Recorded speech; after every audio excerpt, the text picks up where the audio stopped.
আসসালামু আলাইকুম। আমি প্রফেসর ডক্টর এ কে মুস্তফা হোসেন, সাবেক পরিচালক, জাতীয় বক্ষব্যাধি ইনস্টিটিউট হাসপাতাল, মহাখালী, ঢাকা। আমি আজ আপনাদেরকে বলবো, কোনো বাসায় যদি একজন টিবি রোগী থাকে, তাহলে আপনারা কি ওই বাসায় ঢুকবেন? ওই বাসায় যাবেন? না ওই বাসার অন্যান্য যারা আছে সবাই ওই রোগীর সাথে থাকবেন, না আলাদা থাকবেন? ওই রোগীর সাথে কি বসে একসাথে খাওয়া দাওয়া করবেন, না আলাদা খাবেন? ওই রোগীর সাথে বসে গল্প গুজব করবেন, না আলাদা থাকবেন? এই ব্যাপারে নানা বিভ্রান্তি আছে। টিবি কিন্তু অ্যাকচুয়ালি অধিকাংশ টিবি ছোঁয়াচে না। যেমন আপনার বাসায় যখন একজন রোগী থাকে গ্ল্যান্ড টিবি হলে সে তার প্লেটে বসে আপনি তার সাথে একসাথে খেতে পারবেন, আপনার কিচ্ছু হবে না। গ্ল্যান্ড টিবি যদি হয়ে থাকে, গ্ল্যান্ড টিবি তো ইদানিং প্রচুর পরিমাণ বেড়ে যাচ্ছে। কারো যদি বোন টিবি, হাড্ডিতে, জয়েন্টে টিবি যদি থাকে, তাহলে সেই টিবিও কোনো ছোঁয়াচে না। অ্যাবডোমিনাল টিবি, পেটে যদি টিবি থাকে, সেটাও ছোঁয়াচে না। টিবি তো যে কোনো জায়গায় হইতে পারে, শরীরের অন্য যে কোনো জায়গায় টিবি হইতে পারে, সেটা কোনো ছোঁয়াচে না।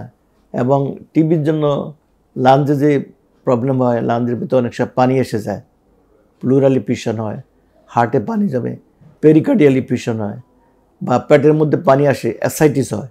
ওইসব টিবি পেশেন্টদের সাথে আপনারা বসে একসাথে খাওয়া দাওয়া করতে পারবেন, চলাফেরাতে করতে পারবেন, কোনো অসুবিধা নেই। এখন কত হলো পালমোনারি টিউবারকুলোসিস, চেস্ট টিবি, যেটা বুকের যক্ষা, সেটার ভিতর সেটা দুই ধরনের, একটা হলো ওপেন কেস আর একটা হলো ক্লোজ কেস। ক্লোজ কেসটা হইলো ছোঁয়াচে না, ওটা ভিতরে ইনট্যাক্ট থাকে। আর ওপেন কেসটা হইলো ছোঁয়াচে, ওটা হচ্ছে হাসি, কাশি, কফের সাথে রুগীরা ওটা ছড়াই থাকে। সেখানে আপনার ওই চেস্ট টিবি বা বুকের টিবির কেসটা যদি ওপেন কেস হয়, তাহলে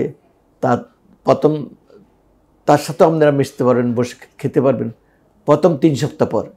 প্রথম 3 সপ্তাহ আপনার যদি অ্যান্টিটিউবারকুলার ড্রাগ, যে ব্রড স্পেকট্রাম অ্যান্টিটিউবার ড্রাগ যদি 3 সপ্তাহ ঠিকমতো রোগী পেশেন্ট খায়, 3 সপ্তাহ পরে তার বুকের ভিতর যে জীবাণুগুলো আছে, ওগুলা ইনএফেক্টিভ হয়ে যায়, ওগুলা ইনফেক্টিভ থাকে না। তখন যে রোগীর সাথে যে কাশি হবে, কফ আসবে, সে কাশি এবং কফের সাথে কোনো জীবাণু ছড়াবে না। ছড়াবে কোনগুলো? ওগুলো তখন মরা জীবাণু, ওগুলো আপনাকে কোনো ক্ষতি করতে পারবে না, আপনার শরীরে কোনো ক্ষতি পারবে না। প্রথম 3 সপ্তাহ যদি সে antitubercular drug, first line of drug যদি খেয়ে থাকে, তাহলে ওই ভিতরে টিবির জীবাণুটা ইনঅ্যাক্টিভ হয়ে থাকে।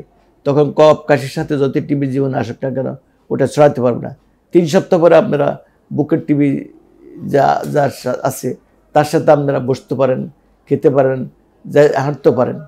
আমার মনে আছে একটা মেয়ে একবার বিয়ের সময় হয়েছে, তার বয়স, তার টিবি হয়েছে, সে তার বুকের টিবি হয়েছে, সে কারো কাছে বলে না। তার যদি জানাজানি হয়, তাহলে তার বিয়েটা বন্ধ হয়ে যাবে। আসলে তো আমি বললাম যে এটা তো ঠিক না। 3 সপ্তাহ পরে তো তোমার এই টিবিটা ইনএফেক্টিভ হয়ে যাবে, এটা কারো কাছে ছড়াবে না। সুতরাং এটা নিয়ে তোমার কোনো ভয়ের কোনো কারণ নেই, গার্জিয়ানদেরও কোনো চিন্তার কারণ নেই। অনেকে ভয়ে টিবি হাসপাতালের কাছে দিয়ে হাঁটেন না, মনে করেন হাঁটলে তার টিবি হবে। আসলে তা না।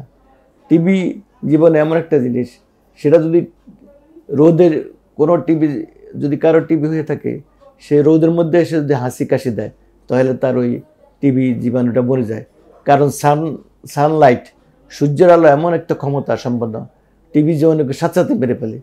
বা যদি সে উন্মুক্ত বাতাসে হাসি কাশি দেয়, তাহলে ওই যে টিবির যে ড্রপলেটটা বাতাসে এমনভাবে মিশে যায়, সেটা আর তখন আর ইনফেক্টিভ থাকে না।